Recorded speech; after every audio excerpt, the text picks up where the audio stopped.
Hi friends, எல்லாருக்கும் வணக்கம். இன்றைக்கி நம்ம பார்க்க போகிறது திணை அரிசியில் ஒரு பொங்கல் செஞ்சு காமிக்க போகிறேன். இப்போ திணை அரிசி தான் நான் வாங்கிட்டு வந்திருக்கேன். இது வந்து பார்த்திங்கன்னா 1/2 kg 65 ரூபா வருது. இப்போ திணை அரிசியில் எப்படி பொங்கல் செய்கிறதுன்னு பார்க்கலாம் வாங்க. இப்போ இந்த திணை அரிசியிலேருந்து நம்ம வந்து ஒரு 2 டம்ளர், இந்த டம்ளரில் ஒரு 2 டம்ளர் அரிசி போட போகிறோம்.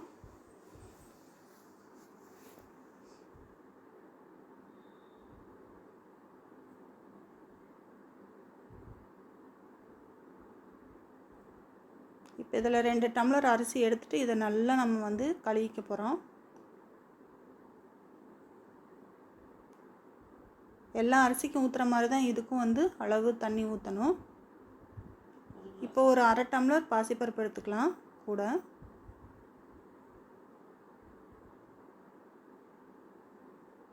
அவ்வளோதாங்க. இதை நல்லா நம்ம தண்ணியில் நல்லா சுத்தமாக அழுக்கு போக நல்லா கழுகிட்டு வந்துடலாம். இதில் வந்து நிறைய தூசி மண் எல்லாமே இருக்கும் சிறுதானியங்கிறதுனால.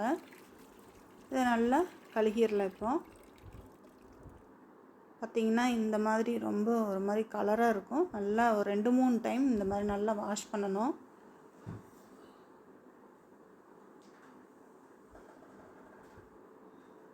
இதே மாதிரி நல்லா அலசி எடுத்துட்டு நம்ம வாஷ் பண்ணிவிட்டு நீ அளவு தண்ணி அளந்து ஊற்றிக்கலாம்.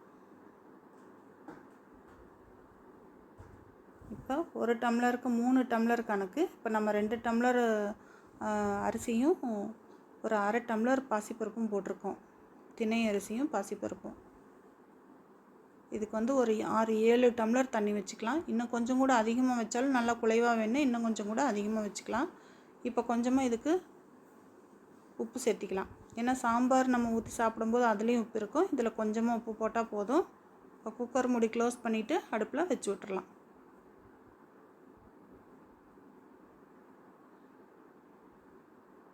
இப்போ அடுப்பில் வச்சாச்சு. இது ஒரு 4 விசில் வர வரைக்கும் வெயிட் பண்ணலாம்.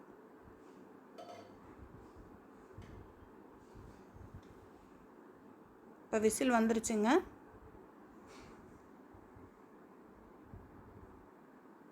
இப்போ 4 விசில் வந்ததுக்கு பின்னாடி நம்ம அடுப்பை ஆஃப் பண்ணிக்கலாம். அவ்வளோதான், நம்ம இந்த விசிலெல்லாம் அடங்கிருச்சு. பார்க்கலாம் வாங்க.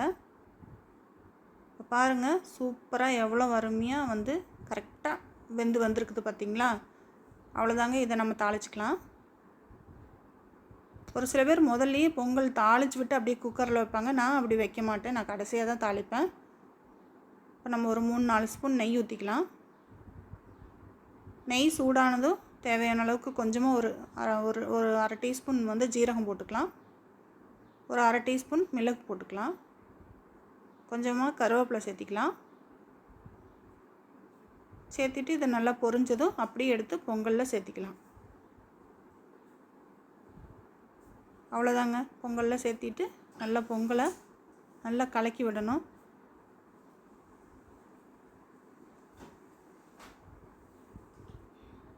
இந்த மாதிரி பண்ணிட்டோம்னா பொங்கல் நல்லா சாஃப்டாக அருமையாக இருக்கும். நெய்யும் எல்லாத்துலேயும் நல்லா கலந்துரும் தாளித்தது.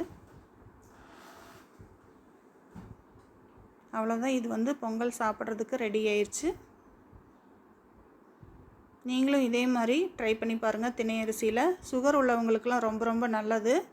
ட்ரை பண்ணி பார்த்துட்டு எப்படி இருக்குதுன்னு உங்கள் ஃபீட்பேக் சொல்லுங்கள். பிடிச்சிருந்தால் லைக் பண்ணி, ஷேர் பண்ணி, சப்ஸ்கிரைப் பண்ணுங்கள், சப்போர்ட் பண்ணுங்கள். Thank you friends. மீண்டும் இன்னொரு வீடியோவில் சந்திக்கலாம்.